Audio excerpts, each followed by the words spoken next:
Hello, this is Massmoon347 with a live update, and I'm now officially done with college for the moment.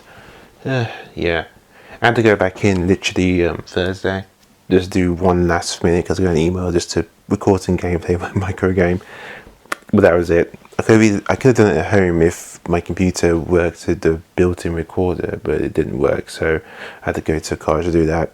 It was fine, just did that. And it's all good. and pretty much the last day of college was pretty much the last day of June, month of June 30th. So now we're like 2 months off until September. So yep, I can officially relax. Basically, I've been playing some other games. I've just been trying to just get a dent in the games I've backlogged. I'm playing a bit of Shin Megami Tensei 4 for my 3DS, but also Spiritfarer. I bought it for a while ago, I haven't played it. And I've been playing it so far, it's pretty fun. Supplying for a micromanagement game and stuff, it's actually finding a lot of fun. It just appeals to me.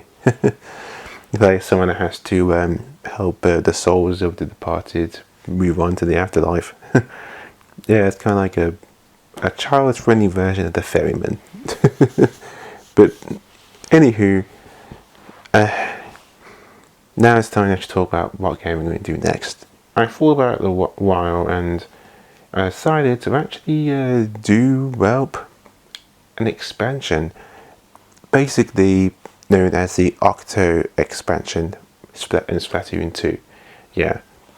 This is pretty much my way of celebrating Splatoon 3 coming in September. So I figured now is the perfect time to actually do it. Of course, it's an expansion, so you need to have Splatoon 2 for it to work. It's because even though it's like it's a separate adventure, it's part of Splatoon 2, so you got to have that. But yeah, so I actually played a bit of Splatoon 2 today. Mostly is just to make sure that it's fully updated and stuff, and everything's working just fine. I played mostly online matches just to get used to the controls again and stuff. So yeah. But I think personally by I suppose about Monday I will basically start the expansion off. Maybe before, I don't know, but Monday at least. But yeah, it's pretty self-explanatory and pretty simple. It's a pretty much standalone story, but it's much tougher. So I think that's the only thing with downside of Splatoon games. That the story mode is pretty simple. Maybe they did that on purpose to get used to the game's controls, but still pretty easy in Splatoon 1 and 2. So this expansion is proved to be very difficult. So it's like a very good challenge and stuff. So it'd be fun to play through. But it will be without live commentary because again I want to give my voice a break and stuff and just relax a bit. And also again, even though I have no more assignments, I'm still be doing more studying and stuff. Mostly more practice. I want to figure a concept in making or practicing making 2D sprites with 3D backgrounds and stuff, like 3D assets, like that 2D HD aesthetic. I don't know if I can do it in Unity, but I'm gonna try this for fun because it'd be good practice and it'd be fun to me to do. Just for fun. But yeah, also, other thing I want to talk about is that Nintendo Direct Mini. Wow, there was some. It was a pretty good one. That Nintendo one to start. Yeah, I know that expansions came out as well. And again, I got so many games backlogged. The pride of the time to play that. Maybe I might play it. Maybe I might play it a bit later. Maybe, but not for quite a while. But even if I don't. The game also comes with free updates, so they're bringing back Steven Beetlegeese, who is actually for Monster Hunter Iceborne. So yeah, I actually did a bit of a playthrough of that for the most part. So yeah, that was surprising they're bringing that one back. So even if you don't have the expansion, they're still doing free updates of added monsters. So that's cool. But I do recommend getting an expansion because again, it's not just the new monsters. There's G-Rank as well, which is like the ultimate test, and usually the best equipment. So, yeah. Maybe I might play it for myself, as usual. But yeah, again, I'm just taking a break from just taking a little bit of break from RPGs for the moment, and just focusing more on just a bit more light-hearted games. Because again, this year, as you can tell, I had to do like months on end or even weeks without doing any part of the recording because I've been studying. And the last thing I want to do is start off another RPG, and then when I start off college again and stuff, then I have to cut through it like bits and parts all the way through, and then I won't be able to like do it in time. I do not want to do that again, like the Final Fantasy 12, the Zodiac Age. Like, I think out of all the times I put, of all the playthroughs, that's gonna be the longest one, and because of all the times I do assignments. So yeah, in hindsight, I am so glad that I did that as a boss run. If there was a full game of all the cards I had to do, I just wouldn't have the time to do it. I'm nearly done. Again, this isn't like the other days where I did that when stupidly I did another course years and years ago, which I stupidly did, and wasted a few years on that, which gave me a lot more time. But now I'm actually going to a proper college and really learning how to make video games. So yeah. But I'm not toying the drill too much in the past. But I did pre-order that Xenoblade Chronicles 3. That looks like fun. I just hope to learn from Xenoblade Chronicles 2, because I did enjoy that game, but man, the tutorials in that game sucked. I didn't realise it until I watched Joe Connery's Let's Play of it. I didn't watch all of Let's Play of it because it's like 200 plus videos or even more. I should probably get back to watching some of it, just for fun. But like seriously, it's ridiculous. Like, not only do they not even talk about anything, they pretty much just give you misinformation. And I thought it was just me, like I wasn't that very good at the game, or I didn't understand it. But the reason I didn't understand it is because they didn't talk to you about it properly. I mean, I'm not saying the first Xenoblade Chronicles is perfect, but for the most part, I understood what the heck I was doing. Hell, the only part you had to really think more about is basically those gems which help increase certain abilities and stuff. But Xenoblade Chronicles 2, they just flat out don't tell you certain things, or you have to figure it out for yourself, but not in the good way. It's kind of dumb. And I hope they didn't do that with the third game. I hope they learn to make the tutorials a lot more clear and not give you misinformation. Hopefully they have. But I really hope they didn't do that again, because it just made me not want to play. Because honestly, even though I played Xenoblade Chronicles 2, I barely did any of the post game. I just didn't feel like playing it because it just felt like I was just wanted to get part of the game over with. And again, that's not the game's fault particularly. It's more like the tutorials that just sucked. I'm pretty sure if I play that game again by myself in my own time, now I know, I'll have a much funner time with the game because I actually know what I'm doing, yeah, battle-wise. So I really hope they fix that with Xenoblade Chronicles 3. That is the only legitimate frustration over that game. It's just like, what the hell were they thinking? No tutorials. It's like, why didn't they tell me this earlier? I mean, I didn't know I could do that, and just but yeah. I mean, yeah. I get it's tough though. The fine line between holding your hand every step of the way and throwing you into the walls. You gotta find the right balance. Tutorials. There's something going through it flawlessly by letting the environment tell you what to do. But that's what they did with Xenoblade Chronicles 2 there. So yeah, but I just wanted to get it over test.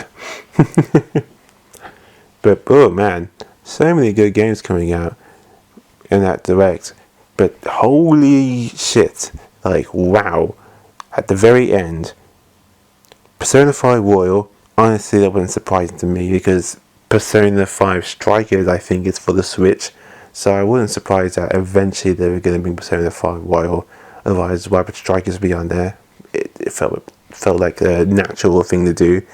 But Persona 4 Golden and Persona 3 Portable on consoles, like Switch, and I've heard slightly, and I think it's also been ported also for like the PS4 as well and stuff.